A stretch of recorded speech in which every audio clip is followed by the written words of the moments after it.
Om Swastiastu. Perkenalkan, saya Anabung Muralis Suwanyana Pratama dengan NIM 22055551151. Di sini saya akan melakukan demonstrasi video tugas besar pada sistem administration, yaitu implementasi hardening infrastruktur gateway berbasis manajemen keamanan akses administratif dan network access control pada router Wi-Fi 6. Jadi di sini saya sudah berada di login pack router Asus saya dengan modelnya yaitu RTAX 1800 HP.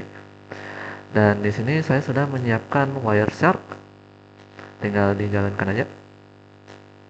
Dan di sini saya akan melakukan login ke dalam router tersebut. Dan di sini protokolnya masih menggunakan HTTP. Jadi ketika memasukkan username dan passwordnya, nanti akan terlihat di Wireshark. Jadi kita langsung masukin aja terlebih dahulu username sama password saya. Langsung sign in. Nah, jadi terlihat sudah. HTTP yang sudah dimasukkan. Nah, ini ada informasi perangkatnya dari 50.2 itu adalah laptop saya sendiri menggunakan LAN, dan 50.1 nya itu adalah alamat login atau gateway pada router. Jadi untuk melihat username dan password ketika login, tinggal ketik HTTP, ada pencarian Wireshark. Nah, di sini untuk melihat informasinya, tinggal pilih yang info 987 yang ada postnya nih ya. Kalau yang ini untuk proses loginnya aja. Dan di sini klik pada HTML form URL encoded. Terus di sini kita bisa lihat informasinya. Hypertext transfer protokolnya itu bukan. Dan ini ya, content length, cookie, itu bukan ya. Ini untuk informasi pada routernya. Dan ini biasanya yang ini HTML form URL encoded. Di sini informasinya form item yang dari group ID sampai action script. Di sini sudah ada informasinya. Terus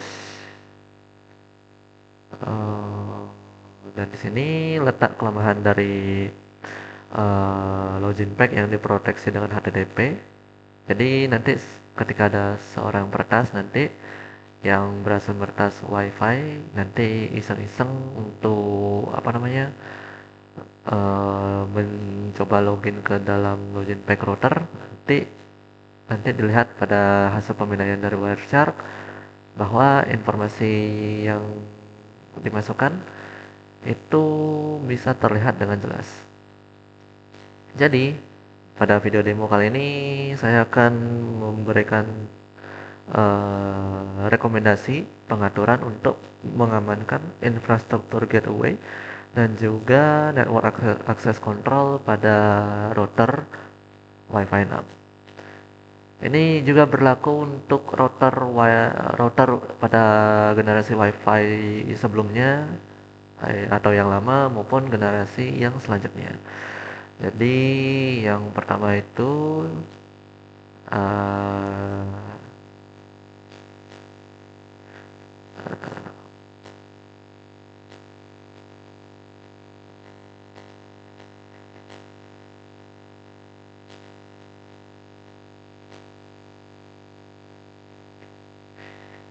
oke, dapat ya.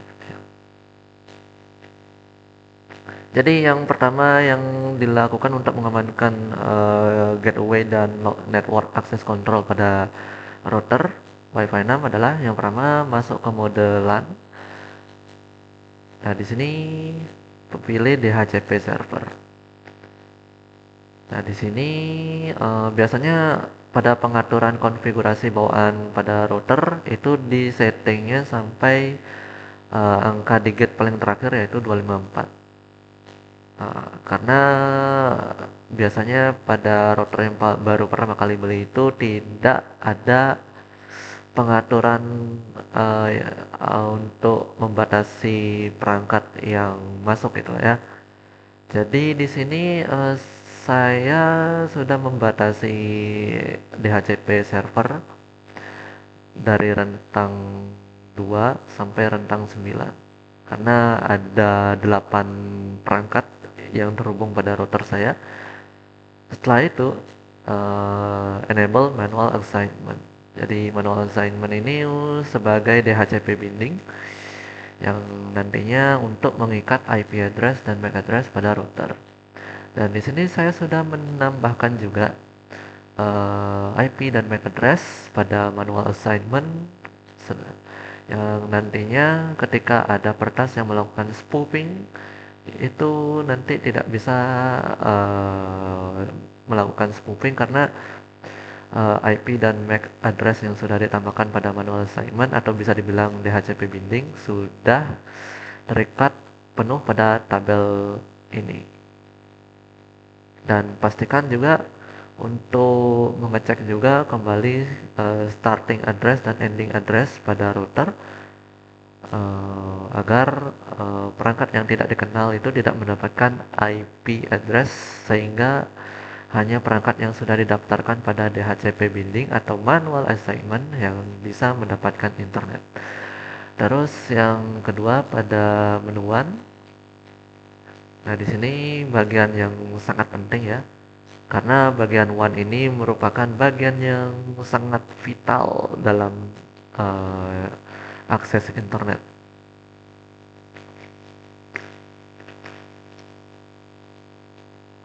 Jadi hal yang perlu dilakukan pada menu WAN ini adalah masuk ke menu internet connection, lalu matikan enable UPnP.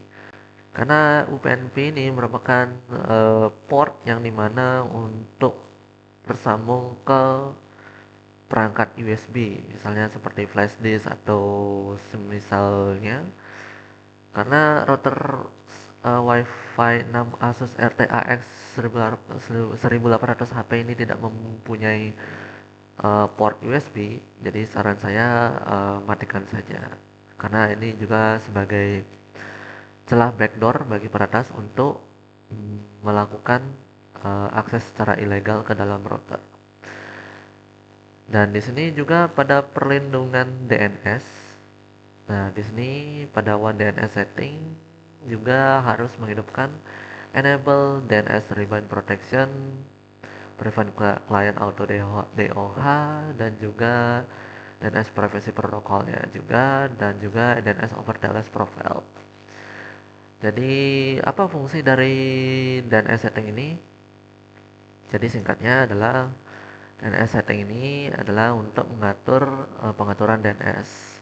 Biasanya pada router bawaan dari pabrik biasanya itu tidak memiliki perlindungan DNS. Jadi ketika sudah mengatur DNS ke protokol DNS seperti DOH atau DNS over HTTPS atau DOT atau DNS over TLS, jadi DNS akan aman dari serangan DNS poisoning maupun DNS spoofing. Jadi saya sudah mengatur ke DNS over TLS hanya satu saja, tidak ada DNS over HTTPS. Mau pakai DNS over TLS juga tidak apa-apa. Dengan DNS over TLS profilnya itu strict dan jangan memilih yang opportunistic karena opportunistic ini bersifat opsional. Mau pakai DNS over TLS maupun enggak, itu ini menu opportunisticnya juga seperti ini. Oke, jadi saya sudah menambahkan DNS-nya, yaitu DNS-nya yang saya tambahkan yaitu DNS Quad 9. Kenapa Quad 9? Karena DNS ini merupakan DNS yang bisa memblokir virus maupun malware. Jadinya meningkatkan privasi dan keamanan ketika berselancar ke dalam internet. Di sini saya seperti ini pengaturannya. Terus di bagian wireless, nah di sini biasanya pengaturan bawaan pabriknya masih menggunakan WPA2 personal dengan protected management frame-nya yaitu disable.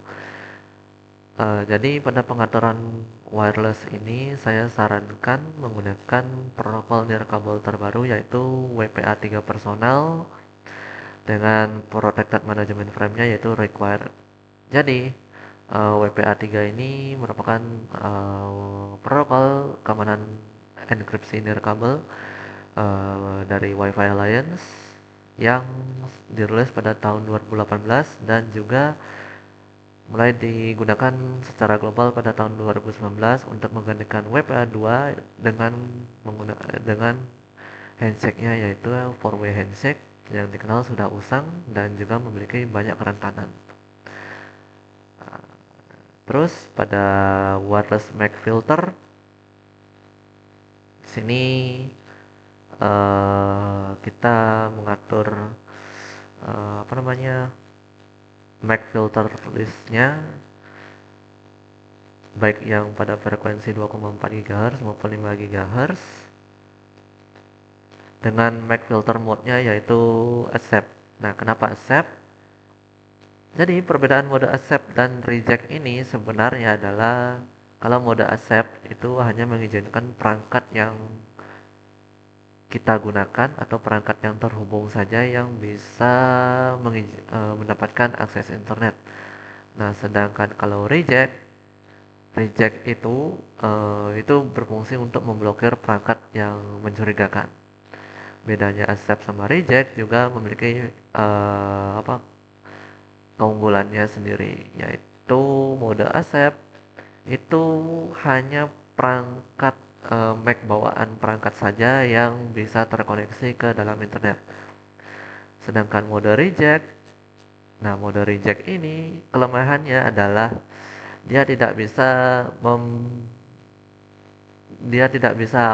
kalau misalnya ada orang yang nggak dikenal atau perangkat yang nggak dikenal, kalau kita blokir MAC address-nya dia, nanti dia bisa menggunakan MAC address lainnya karena teknologi zaman sekarang itu sudah menggunakan yang namanya randomized MAC address. Jadi orang-orang dengan gampangnya terhubung ke router kita kalau kita pakai mode reject.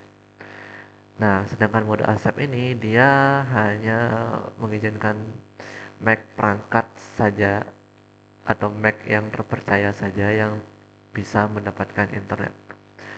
Sedangkan MAC acak itu nggak bisa. Jadi saya sudah mengatur MAC address yang sudah saya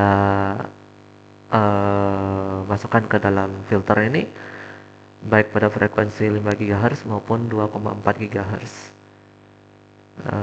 Terus dan yang terakhir adalah pada menu administration. Dan di menu administration ini kita bisa mengganti password username dan password default pada router.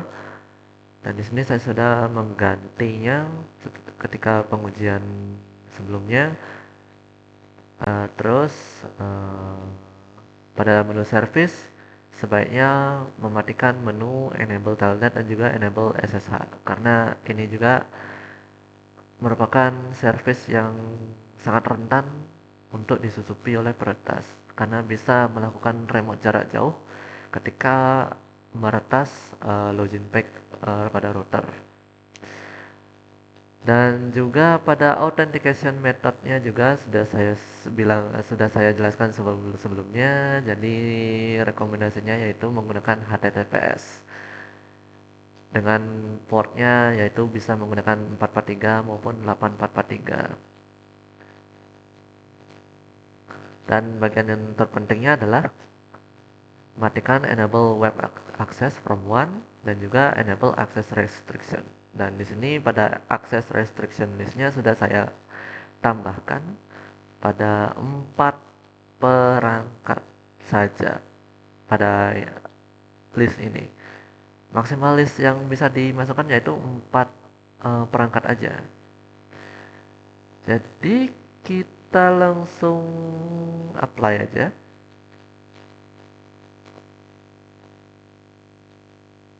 Tunggu sampai sistem benar-benar menerapkan semua konfigurasi. Habis itu masuk dengan mode HTTPS, terus masuk pada port 8443, enter.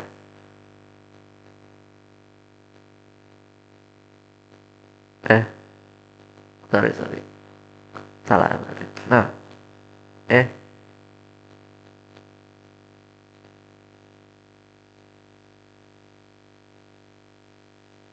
oke, setelah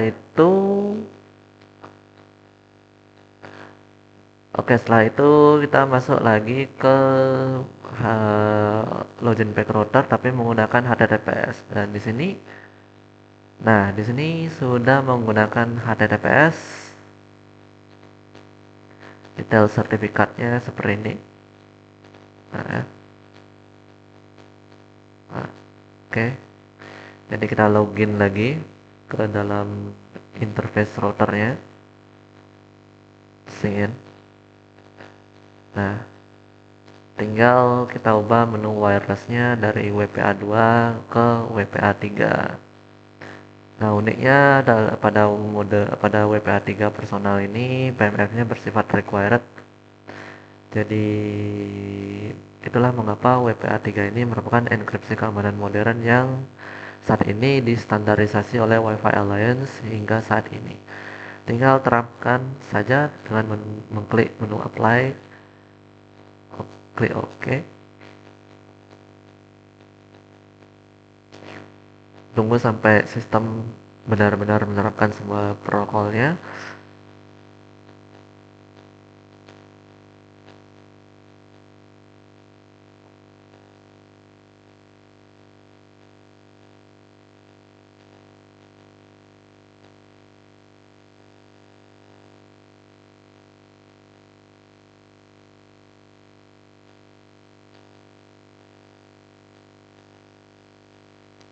Oke, kalau sudah, sekarang masuk ke gini ya, pengujian wireless pada router ini untuk menguji apakah WPA3 ini aman dari serangan deauthentication attack dibandingkan dengan WPA2 personal. Jadi kita apply dulu. Balikin lagi settingnya ke WPA2. Nah, sekarang pada Kali Linux yang sudah saya jalankan di VirtualBox ini, USB, ini adapternya MediaTek Inc. Wireless Device. Nama adapter yang saya pakai itu adalah USB Wi-Fi adapter Alpha yang menggunakan teknologi Wi-Fi 6E. Jadi kita pertama-tama masuk ke terminal dulu untuk mematikan mode sleep pada Kali Linux. Jadi chat. Oke, sudah.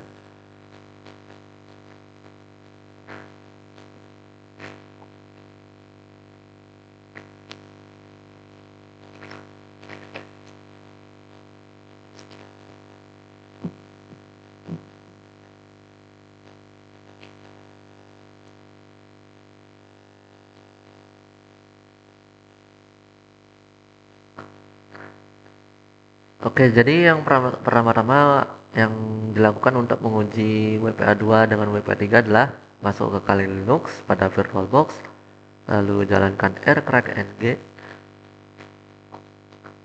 Nah, cara untuk menyalakan monitor mode pada USB Wi-Fi adapter adalah dengan mengetik sudo airmon ng.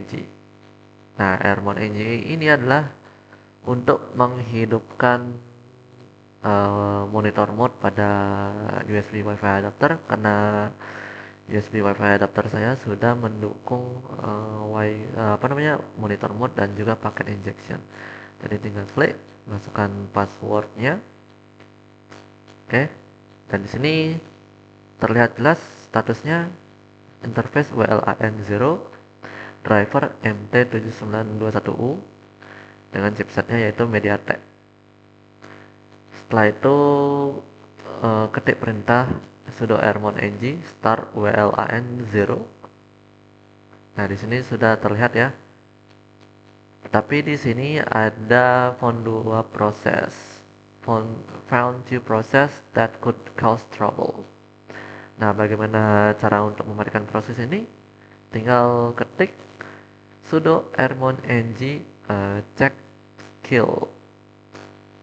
Nah, di sini sudah mematikan dua proses. Dan sekarang masuk ke terminal lagi dan juga ketik perintah sudo rmon ng lagi untuk memastikan apakah mode monitor ini berjalan atau tidak. Ketik lagi. Nah, di sini sudah terlihat ya. Awalnya interface-nya WLAN 0.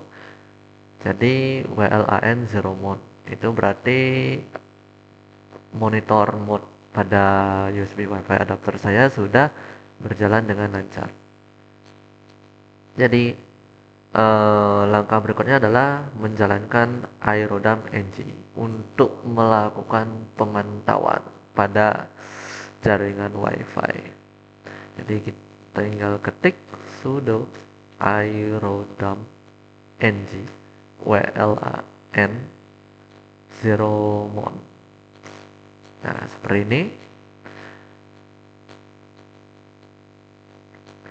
Dan terlihat jelas MAC address saya yaitu BCFC-E7BBF926 ini dengan menggunakan WPA2 dengan ciphernya yaitu CCMP.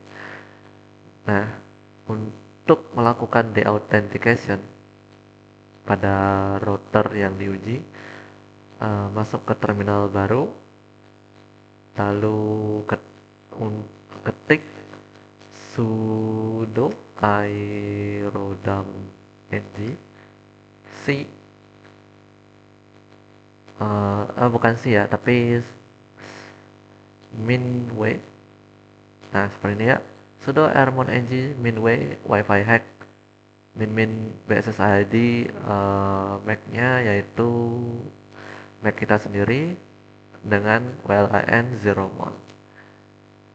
Oke, langsung saya masukkan MAC address saya yaitu BC FC E7 BB F9 26. Nah, di sini fungsinya pada perintah ini adalah untuk mengunci SSID yang ingin dikunci. Nanti ketika sudah dikunci akan terlihat perangkat yang terhubung pada BSSID MAC address ini. Karena WiFi saya menggunakan mode hidden SSID, jadinya nama SSID pada kolom E SSID itu namanya lang0. Jadi jangan heran kenapa lang0, karena saya menghidupkan hide SSID pada router saya. Nah, habis itu kita masuk lagi ke mode perintah pada iRodam ng untuk melakukan kunci BSSID. Tinggal ketik perintahnya seperti ini, langsung tekan enter, masukkan kata sandinya juga. Nah, seperti ini sudah terlihat ya. Router saya menggunakan channel 4 dengan enkripsinya yaitu WPA2 dengan cipher CCMP.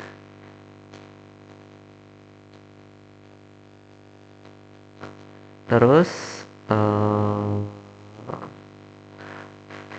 setelah dikunci, nanti pada kolom bawah ini akan terlihat perangkat yang terhubung. Tetapi di sini tidak ada perangkat yang terhubung, jadi hanya mengunci saja itu sudah cukup. Setelah itu dilakukanlah proses deauthentication menggunakan iReplay ng. Perintahnya yaitu sudo iReplay ng deauth 0 min a dengan MAC address saya sendiri yaitu bc fc e7 bb f926 WLAN 01. Nah, nanti saya kasih 20 aja. Nanti ketika perintah ini dijalankan, dia akan mengirim paket deauthentication sebanyak 20 paket berdasarkan angka yang dimasukkan ya, 20 ini.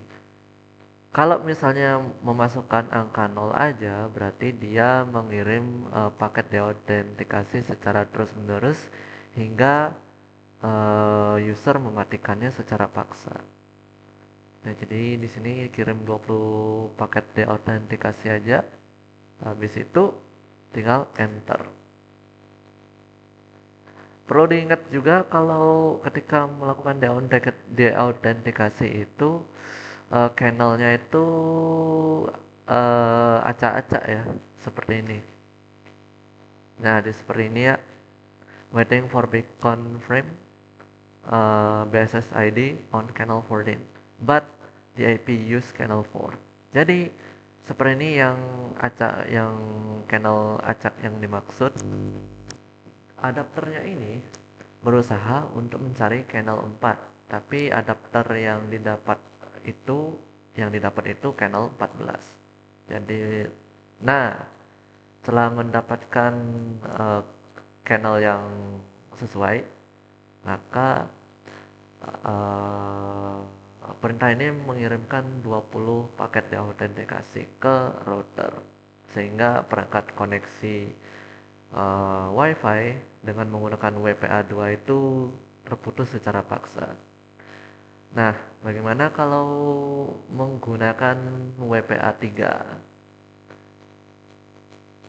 Jadi kalau menggunakan WPA3 kita harus ubah lagi. Kita masuk lagi ke sini. Oke, jadi kita ubah dari WPA2 ke WPA3. Langsung apply. Yes.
Jadi sudah menerapkan wireless setting.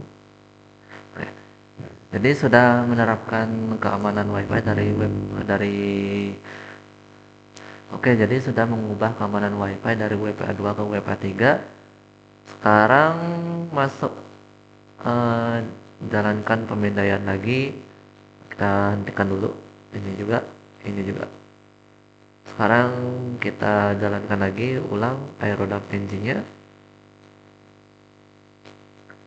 Dan terlihat ya, MAC address saya sudah menggunakan WPA3. Tipe ciphernya masih CCMP Kenapa masih tipe CCMP? Karena Wi-Fi 6 masih menggunakan ciphernya CCMP. Namun eh, keamanannya sudah menggunakan WPA3, tapi tipe hunting and packing. Ya, di sini juga jalankan lagi Aero Dump Engine untuk kunci SSID. Oke, sudah terkunci ya. Dan ketik dan masuk lagi ke Air Replay Engine dan membuktikan apakah WPA3 bisa di D-out. Kalau biasanya kalau kena D-out tuh power PWR-nya dia berubah-berubah terus ya. Nah, ini kan sudah ada perangkat yang terhubung. Oke, perangkat yang terhubung yaitu HP Samsung Galaxy A07 4G saya. Nah, kalau misalnya terkena dia autentikasi, ini hilang dia. Dan PWR-nya itu dia kayak naik turun secara tidak wajar. Nah, apakah enkripsi WPA3 dengan PMF required itu apakah terkena serangan D-out dan terkena pemutusan paksa? Jadi saya jalankan lagi sudo rpng D-out 20a dengan MAC address saya sendiri dan juga WLAN 0 mode. Terus enter. Awal-awalnya kayak ini karena adapter sedang mencari channel yang sesuai. Nah, sudah seperti ini. Nah, ini PWR-nya tidak wajar. Namun HP saya tidak terkena deautentikasi sama sekali. Karena apa?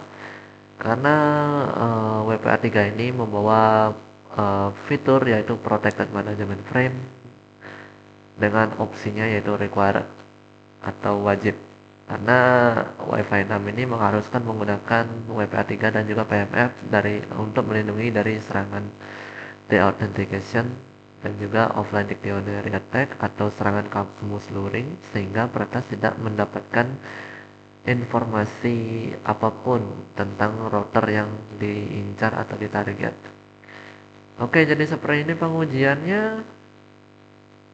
Uh, jadi kesimpulannya yaitu proses hardening pada gateway dan network access control pada Wi-Fi 6 terbukti mengamankan router dari serangan peretas maupun orang yang nggak dikenal, sehingga privasi dan juga keamanan internet pada router Wi-Fi 6 itu